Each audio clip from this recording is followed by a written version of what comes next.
Hi everyone, my name is Amitesh, and in this video we're going to use the fact that limit x goes to 0 of sine x over x is 1. So this is a standard limit that we have that requires a mathematical proof, and I'll have another video where I explain why that's true, but it's important for problem solving, in high school and college level calculus to be able to use the fact this limit is true to find other limits involving trigonometric functions that are going to be based on this limit. Okay, so this is as I've taught multiple times at Princeton University. There are lots of problems when I've taught freshman calculus where whenever you have a 0 over 0 indeterminate form with trigonometric functions, you can't really cancel off something from top and bottom to find the limit. But you have to use this limit here, and once you know this single limit, which is very powerful, you can then find a whole array of different limits with trig functions. So let's just dive right into it and do this one by one. And I encourage you to try it out first and solve it and then watch on in the video. Okay, so let's dive into it.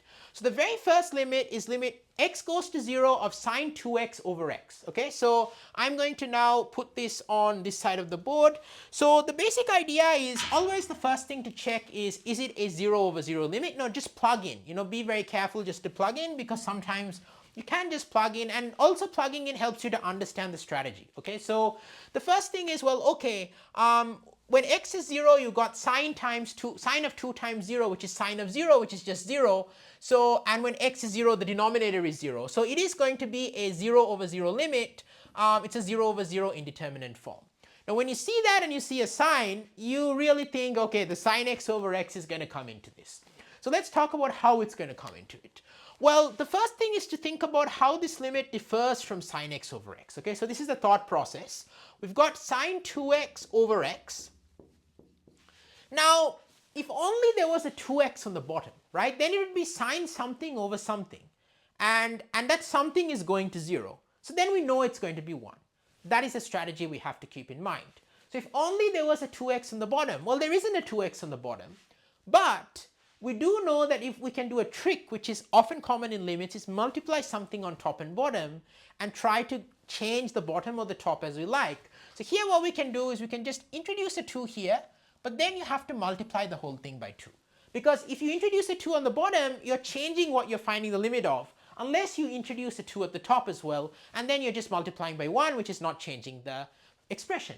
So here you've got sine 2x over 2x, and now the trick, or the way we justify this rigorously, is we will say let u is equal to 2x. Okay, so we're introducing a new variable to say that it is sine something over something, but we have to make sure that something is going towards 0. Okay, then we can apply the x goes to 0, sine x over x is 1.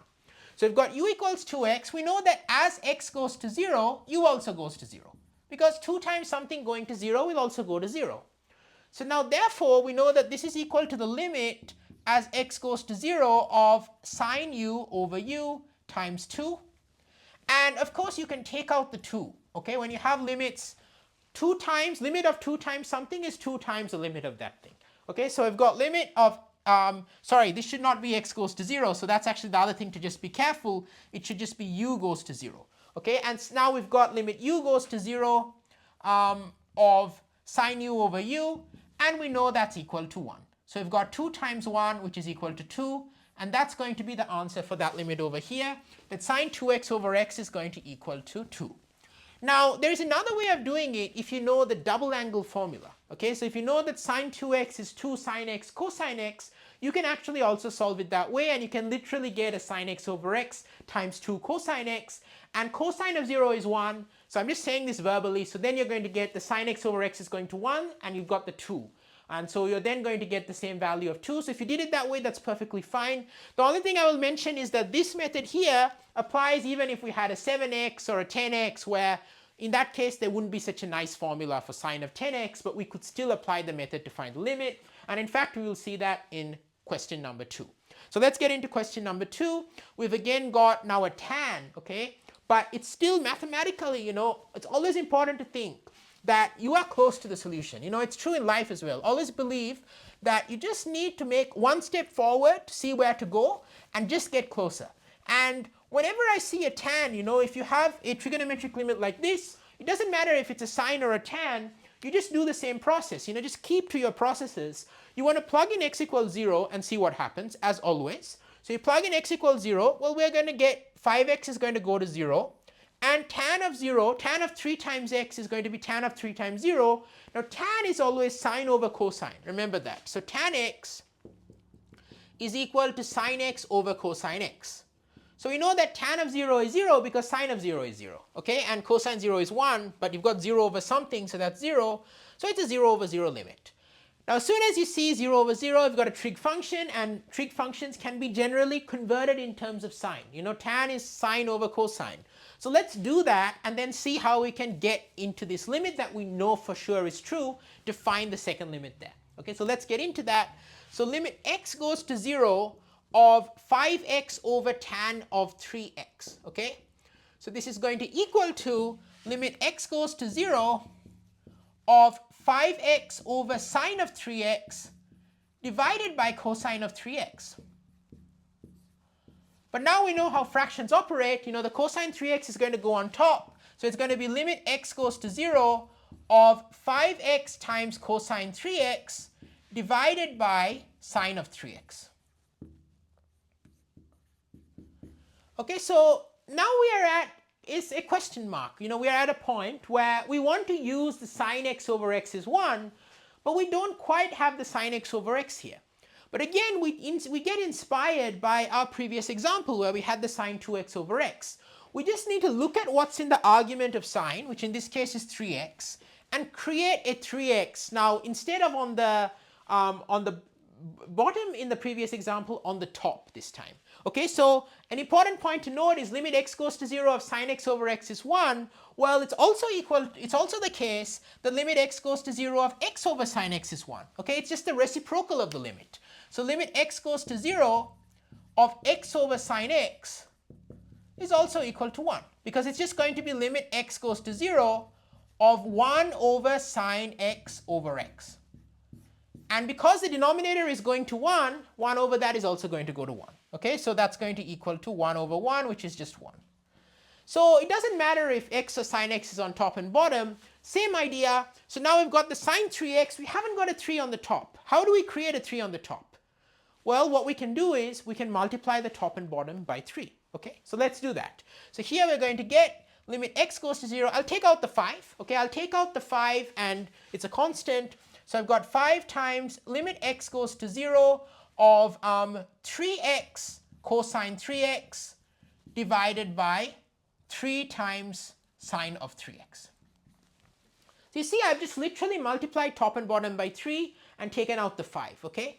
So now I've got the 3x here, and that's in the argument of sine. So I can apply the sine x over x limit that we know, or the x over sine x limit, which is the same thing, which is 1, and find out what this is. So here we're going to use limit loss. You know, we just want to see where is the 0 over 0 coming in. Okay, the 0 over 0 is coming because of the x and because of the sine of 3x, right? So that's kind of the 0 over 0 culprit. The cosine 3x is not an issue.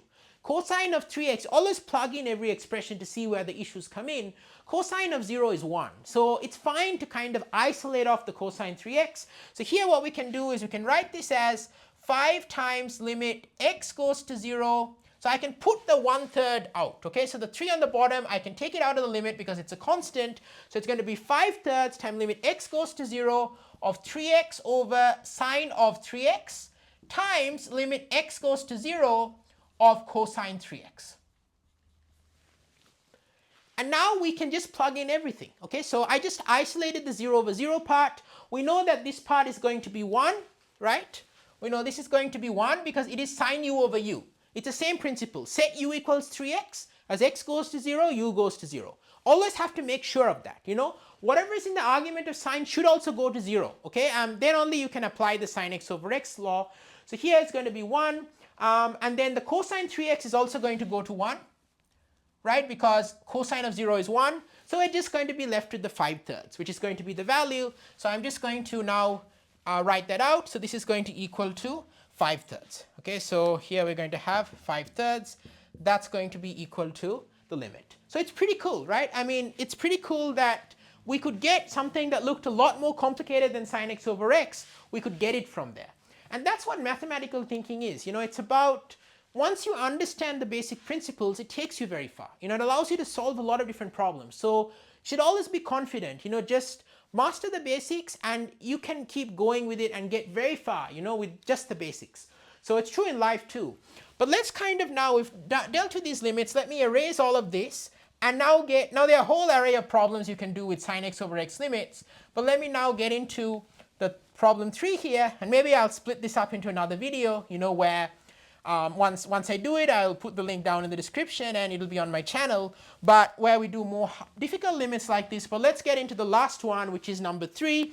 And in all these cases, we would say if we try to graph the functions, we'd have holes, because a hole is when the limit exists but the function is undefined at the point. So the function would be kind of like some continuous curve, but then it would just have a hole where it wouldn't be defined at 0 in both these cases. Okay, so the next example is number 3, is limit x goes to 0 of sine x squared plus 3x over x. Okay, so let's get into that. Okay, so let's write that down. So we've got limit x goes to 0 of sine of x squared plus 3x divided by x. So again, the first thing to do, always is to plug in at 0 and see what happens. So here, if you plug in x equals 0, you get 0 squared plus 3 times 0, which is 0, and sine of that, which is sine 0, which is 0. So you're going to get a 0 on the top and a 0 on the bottom. So again, it's a 0 over 0 indeterminate form. And as always, we're going to have to do some tricks here. So let's try to work out what the trick should be. So here, again, we want to make it a sine u over u. Right? So we want to make it sine of something over something where the something is going to 0. Now, at the top we have something, at the bottom we have something. We want to match the argument of sine. Okay, so we've got the x squared plus 3x. We want to create that x squared plus 3x in the bottom, just like we did in the other examples. And the question is, what can we multiply with the x to get an x squared plus 3x? So that's the question. What do we do? So I hope that you're kind of working things out as we're going along and try to figure out what you should multiply top and bottom by. So, if you factor in x from x squared plus 3x, you just get x plus 3. Okay, so I'm going to write this here. X squared plus 3x is equal to x times x plus 3. Okay, so that's what we get. So here we're going to get, this is limit x goes to 0 of, you can factor out, so you get a sine x squared plus 3x divided by x times x plus 3 and multiplied by x plus 3. Because remember, if you change the bottom, you have to change the top in the same way. A multiplication, you can't add something on top and bottom. That's not going to be the same fraction. But if you multiply x plus 3 on top and bottom, you can cancel that off and get back the original thing. So that's perfectly legal. And now what we can do is we've got, if we write this out, it's going to be limit x goes to 0 of sine of x squared plus 3x divided by x squared plus 3x times x plus 3. And again, what you can do now is set u equals x squared plus 3x. So I'm going to do that. So set u is equal to x squared plus 3x. So u goes to 0, right? As x goes to 0, u goes to 0. That's very crucial. And now we know that it's the sine x over x limit, sine u over u limit. So we can write this as limit x goes to 0 of x plus 3. So the x plus 3 part is not a culprit. Culprits are things that contribute to a 0 on top and bottom. So we can isolate that out. We can worry about that separately. And then multiplied with the limit which we care about is the limit as times the limit as u goes to 0 of sine u over u. And of course, the sine u over u limit is equal to 1 because u is going to 0. And the x goes to 0, x plus 3 is 3. So it's going to be 3 times 1. And the end answer for this limit is going to be equal to 3 times 1, which is just 3. So that's going to be the answer there. So again, that's how, you can, math, a lot of the time, if someone gave me this problem, right? If I haven't seen the sine x over x and someone gave me this problem, it's tricky. It's hard. But part of the process of math is to figure out what are the steps I can do. What do I need to know, backtrack to find this limit. Luckily, we kind of know in calculus this limit is very important. So once we've mastered this and we see trig functions, it's a cheat sheet. Whenever you see trig functions and 0 over 0, just use the sine x over x. Almost always works. Okay, so thank you so much for watching. And if it doesn't work, you just make the expression which is trig into sine. If it's cosine, you can kind of use the relationship between sine and cosine to find that out. I'll do another video on that. But thank you so much for watching. I hope you loved that video. Please leave a like and subscribe. You know, watching already means so much to me, but everyone asks for this on YouTube. But when you like and subscribe, it really motivates me to produce new content, because my goal is to create free accessible math education worldwide so everyone can love and enjoy math. And by liking and subscribing, you help disseminate my videos to even more people who can benefit from them. And it would mean a lot to me. And I'm trying to create a library of math at all levels, you know, so there's a lot for everyone. So drop a comment down below if you have any thoughts, comments, or questions. I'd love to hear from you. And I wish you all the best, and I'm super excited to see you in the next video. Please take care.